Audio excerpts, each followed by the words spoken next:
Okay.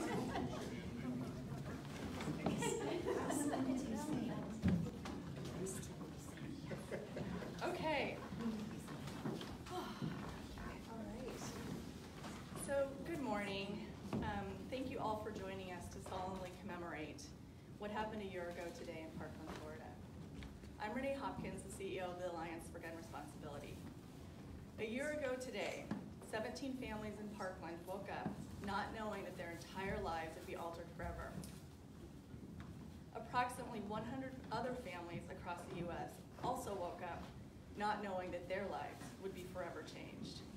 And in Washington that same day, and every day, an average of more than 2 families wake up sharing that same awful reality.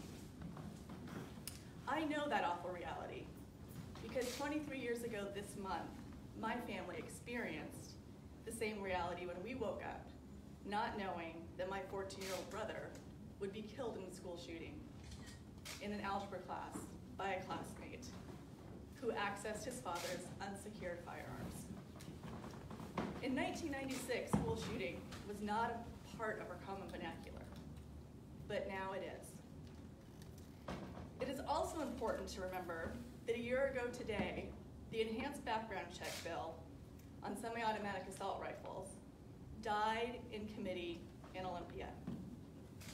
That bill was the foundation for Initiative 1639, and it literally died as our country lost 17 lives in Parkland, Florida. What became clear very quickly was that our legislature was completely out of step with what was about to happen in the GVP movement in our country and in our state. 1639 was a result of failure in our legislature. Let's not forget that. So a year later, as I stand here with champions of gun violence prevention, from our grassroots advocates to our highest elected state officials, I want to be crystal clear that our moral obligation is to ensure that we continue to do everything we can to prevent another Parkland. That not only means moving forward in passing common sense gun laws, but also ensuring that we are implementing and enforcing those same laws. We should refuse to get sidetracked by political grandstanding, and rather, we should focus on honoring the will of Washington voters.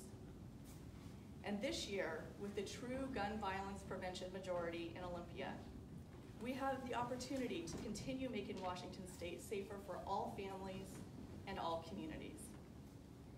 And with that, I'd like to introduce a true leader in the gun violence prevention movement. He has led this movement on both the state and national level. Governor Jay Inslee. Governor, your commitment to saving lives in our state and in our country is so appreciated.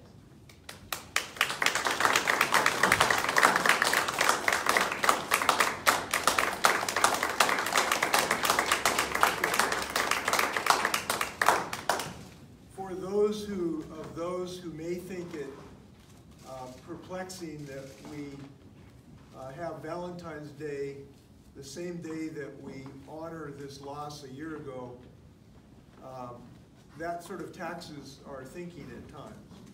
But it really shouldn't, because what we are dedicating ourselves today here and what Washington voters dedicated themselves to in this initiative was to honor and love our family members and our children and dedicate themselves to common sense gun safety measures.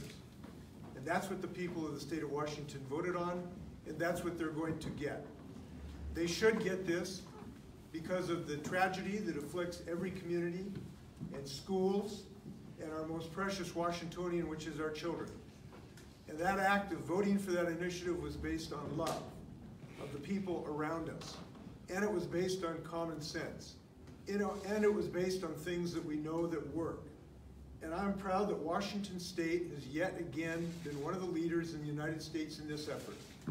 And could we give a round of applause for the young leaders who spoke from the wisdom of youth across America that have inspired America to action? Can we just give them a little applause?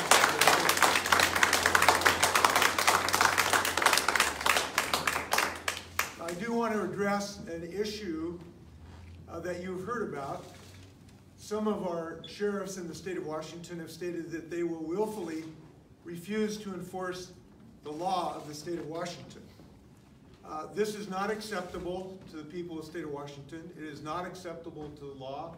It is not acceptable to me, and it is not acceptable to our children who deserve the protection of the laws of the state of Washington. And while we respect everyone's right to express themselves, including sheriffs, it is not acceptable to refuse willfully, for no reason except their own personal ideology, to refuse to enforce the laws of the state of Washington. So I want to let Washingtonians know that despite some of these comments by sheriffs, this law will be enforced. The Washington State Patrol will enforce this law. The Attorney General's office will enforce this law. The courts of the state of Washington will enforce this law. People are going to be safer in the state of Washington because we will enforce this law. I've spoken this morning to Chief Batiste of the Washington State Patrol.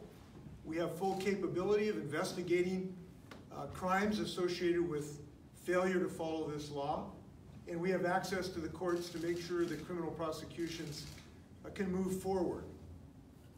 So it is our hope that these sheriffs reconsider some of their thoughts, and that we can have some mature conversations about the futility of refusing to enforce the law, because the law is going to be enforced.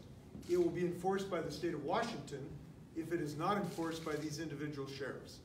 And we are hopeful that over time we will have a good working relationship so that we can have a little less debating and a little more law enforcement to in fact get this job done for safety. And I hope that we achieve that. So I have come here today to honor people across the country, the leaders in Washington, the voters of Washington, and the children that have led us to take yet another step into common sense gun safety. Our people deserve it. They're going to receive it. Thank you.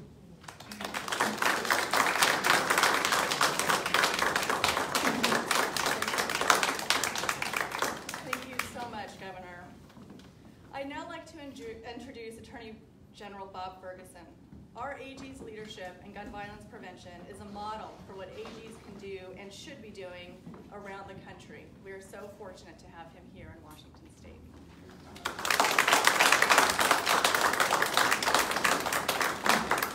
Thank you and the Alliance for your wonderful leadership on these issues. To all the individuals who are here as well, we so greatly appreciate all the work you're doing. And Governor, you know, it's really a joy to live in a state where we have a leader like you who's going to speak out on these issues and lead by example. So thank you for your leadership as well. We all appreciate it.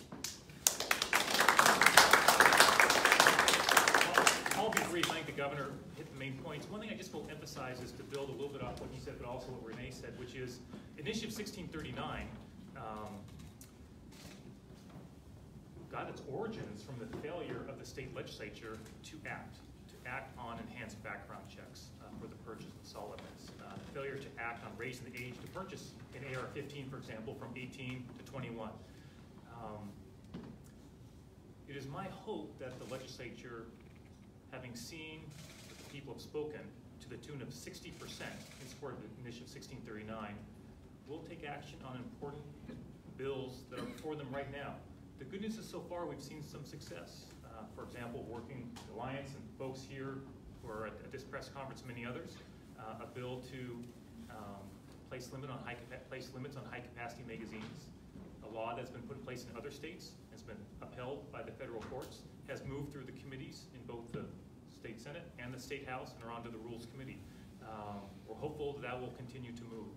And so it's my belief that the voice of the people through Initiative 1639 did wonderful things for creating that law, which will be enforced to the Governor's point, but also sent a very powerful message to the state legislature. The people are way ahead of the politicians when it comes to common sense gun reform. I've said it 100 times, I'll say it 100 times more in the next couple months. The people are way ahead of the politicians. And Initiative 1639 spoke to that in a very, very powerful way. And no sheriff is going to stop that.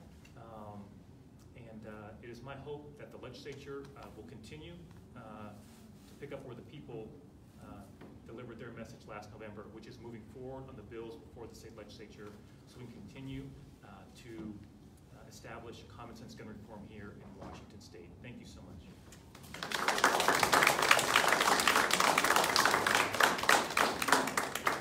Thank you, Attorney General. And now I would like to introduce a man who is very much the face of 1639 and who has sacrificed so much in the name of gun violence prevention. My friend, Parkland.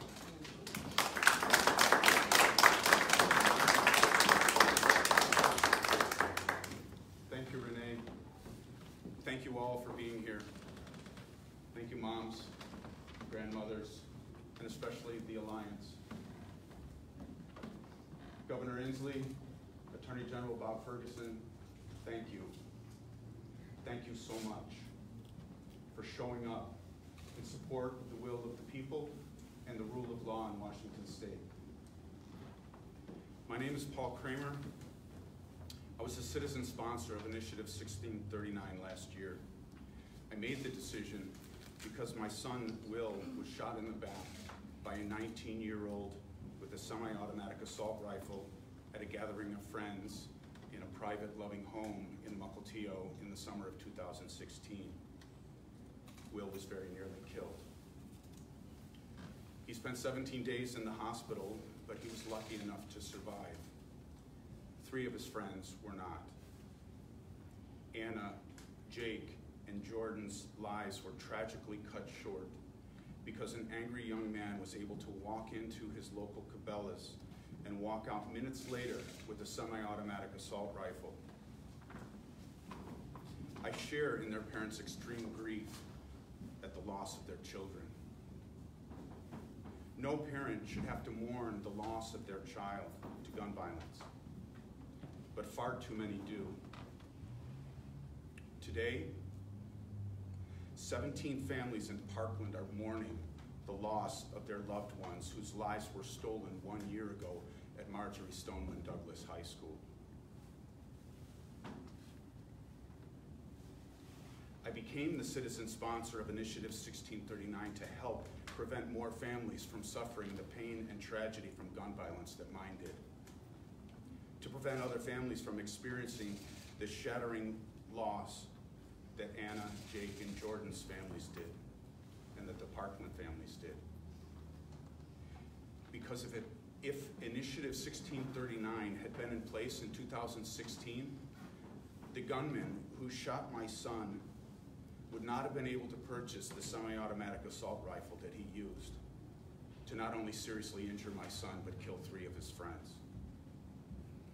Initiative 1639 would also have made a difference in Parkland, where the 19-year-old shooter legally obtained a semi-automatic assault rifle.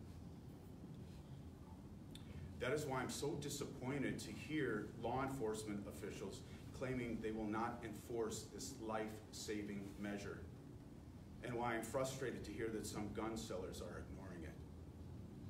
These individuals are part of a loud minority of people who oppose Initiative 1639. They're entitled to their opposition, but playing politics with this law will have consequences. Each piece of this new law is intended to save lives. Failure to fully implement and enforce this law will likely result in preventable loss of life. A large majority of Washingtonians voted to make Initiative 1639 the law of the land because they believe we need to be doing everything we can to keep our young people safe from gun violence, whether they are going to school on Valentine's Day or hanging out with their friends. Initiative 1639, fully implemented and enforced, will keep our community safer from gun violence, and it will save lives in our state. Thank you so much.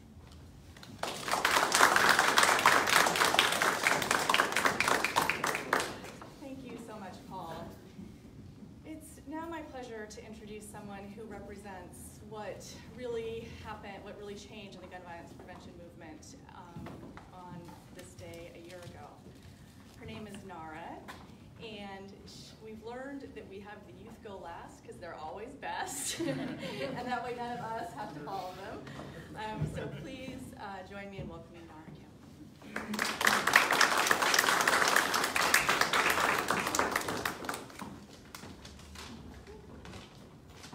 Thank you, Renee, and thank you all for the opportunity to be here today.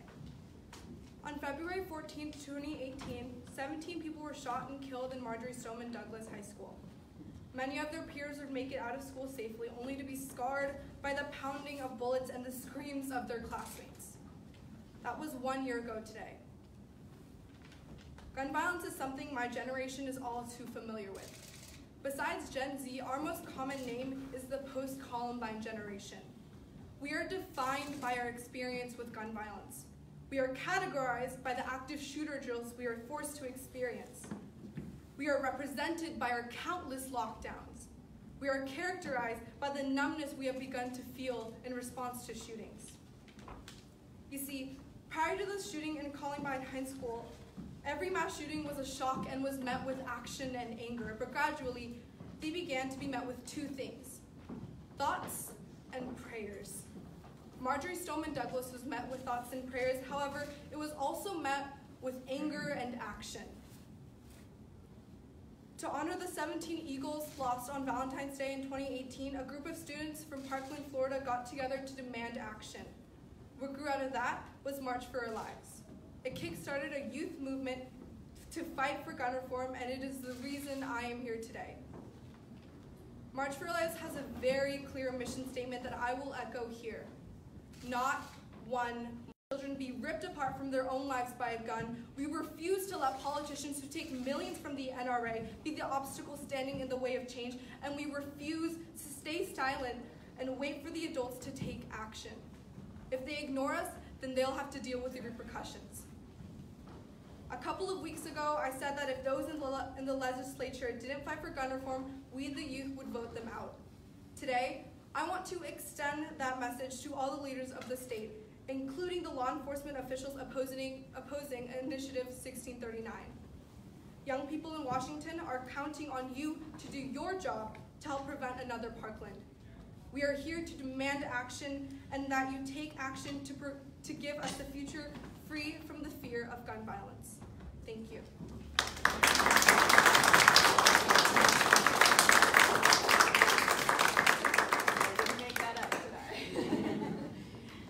Attorney General, Governor Paul, you want to join up and answer questions? We'll field some questions. Governor, Attorney General, how do you compel, conjure, how do you get the sheriffs to uphold the state law? Well, this is a futile kind of grandstanding by these sheriffs. We understand they're politicians, and so they've acted, unfortunately, more like politicians and less like sheriffs. And we're hoping that as time goes on, they will reconsider. But if they do not, we have an enforcement mechanism called the state of Washington. The Washington State Patrol can effectively investigate crimes, and these are crimes if they happen that contravene this initiative. These are crimes. And those crimes will be thoroughly investigated by the Washington State Patrol. And if there is criminal behavior involved, they will be prosecuted in the Washington courts at my request, requesting the Attorney General to pursue criminal investigations. So we are fully prepared to enforce the mechanism of this law if the sheriffs will not. And they can stand aside. Now let me just say why this is frankly kind of disappointing to me. We understand the passions around this issue. We understand that Washingtonians hold different views. But we are blessed with a mechanism of resolving these issues of constitutionality of laws, and that's called the court system. The sheriffs do not decide constitutionality. The governor doesn't. The senators don't. The judges do. And the sheriffs, if they have a beef about this law, ought to take it to the courts and look for a ruling from the courts. That's the way democracy works in our country.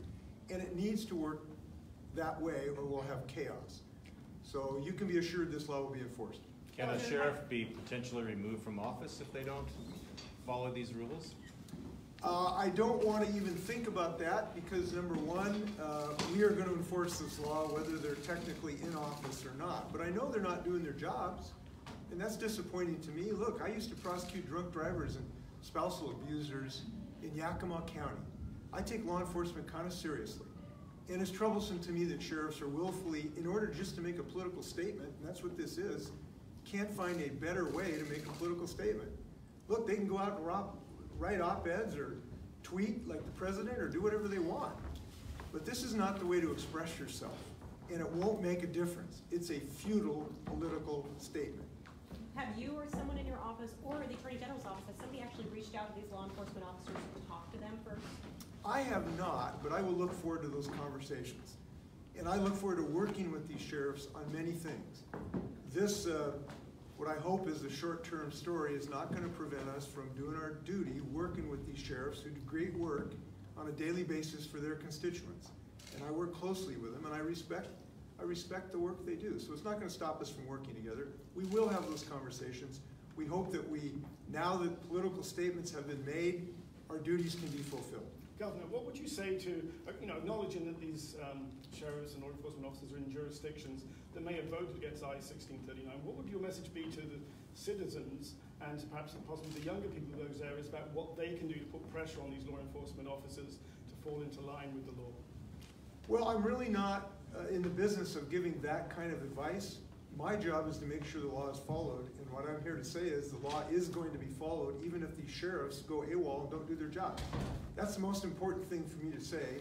I want to give confidence on this one-year anniversary that this law will be enforced, and that's what I'm saying today.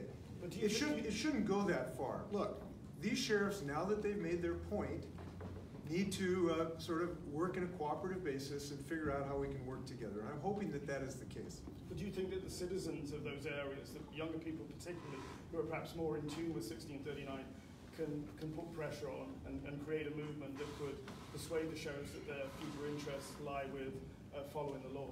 Certainly it is possible, because we know the power of young people. They speak from a moral high ground. We see how much they've moved this. They've moved our legislature, as the Attorney General suggested, they've moved our legislature to now be considering things that they would not consider before. I'm hopeful that some of these bills advance this year, so we know they're very effective. I think you covered it. Okay. Any other questions? Yep. Bob, do you have a response to any of that? I think the governor framed it correctly. A couple of major points. Number one, in terms of communication, I think was asked. I don't believe I received any phone call from any sheriff saying they're going to release some statement that they were not going to enforce the law. Number two, we gave a heads up before my letter was released to the organization of sheriffs statewide. They had a heads up on the letter. Number three, to the governor's point that do people have strong views on issues related to guns? Yes. But the rule of law is what binds us as a people. When it comes to performing enhanced background checks, a key part of the initiative, and really a key part of what local law enforcement does, that's their job. They do it currently for the purchase of handguns. They've done it for many, many years. I've never once heard any sheriff or local law enforcement official say they should not be performing those enhanced background checks to purchase handguns, or claim they're somehow unconstitutional. What's different about AR-15? I think that's a question the media and the people should ask their elected official.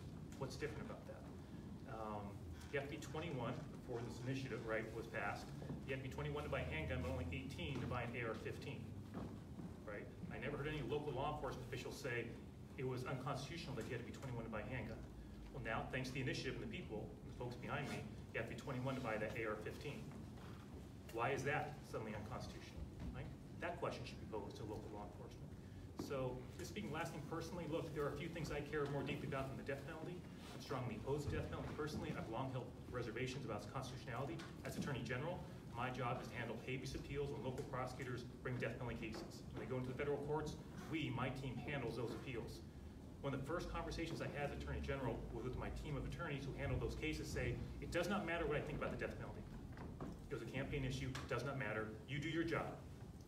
We have a law, it's the death penalty. I don't like it one bit, but you do your job. I've spent a lot of my time seeking to change that at the state legislature to get rid of the death penalty. But we have a death penalty. As long as we had it in place, My job was to enforce it and to set aside my personal views, deeply held, and deep reservations about the constitutionality of the death penalty, and do my job. That is the expectation the governor has, that I have, that everybody here has, and everybody who voted, along with Paul, for Initiative 1639 has for each one of those elected officials. We know that some dealers are not enforcing the new minimum age. Does the state have any remedy for that? Yes, and that's the point I'm trying to make. It is important to realize, including gun dealers, they will be expected to follow this law. And they will be required to follow this law, where they face potential criminal and civil liability as well. And the mechanism for that is the Washington State Patrol, which is an excellent investigatory agency, to investigate non-compliance. And they will do so. And if there's non-compliance, there's potential criminal and civil liability. So it is important. It's one of the reasons I'm making this statement today. I don't want people to get the false impression that sheriff's press releases for political purposes somehow have immunized people from compliance with the law of the state of Washington. They need to know that just doesn't work that way. And following what Bob said, again, we have a mechanism of expressing our views in the state of Washington, the United States, which is to speak freely with an almost unlimited capacity to do that. But we also have a mechanism on how we decide what the law is, and that's what the courts do. And the sheriffs have that access, and they have the ability to go to the court to seek judicial remedy. But until they do so, this is going to be enforced.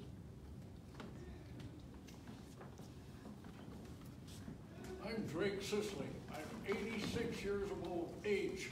I have 12 kids, 29 grandkids, and 2 great-grandkids. If you look at every one of these people as if you were in the target, the sights of a deranged, illegal shooter. Unintended consequences are protection for these kids. Before the school started was to have 1,000 feet around the schools that they wouldn't have guns. And the shooters that have had multiple shootings knew that was a safe place because they were the only one with a gun. That's why we had big numbers in the school shootings. Next point is unintended consequences. You talk about selective law enforcement, but you have sanctuary cities. That means you aren't going to enforce the federal law, so why shouldn't the sheriff say they won't enforce the thing? They've got their own jurisdiction. The Washington State is in full compliance with federal law. We're winning court battle after battle. I think Bob is 16-0. We are compliant with law. I will say there's an additional thing we should talk about other work we're doing to ensure the safety of our children.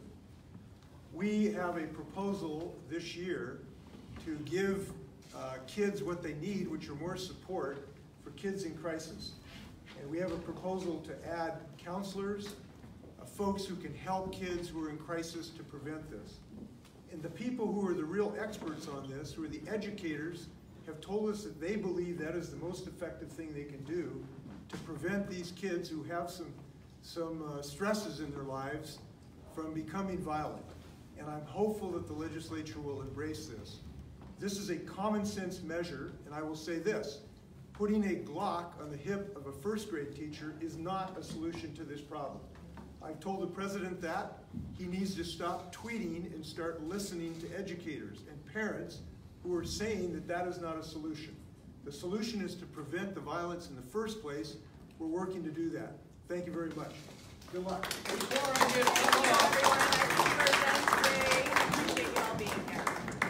You're just taking baby steps. You need to do a lot more to change the culture of guns in this country. And that should start with the TV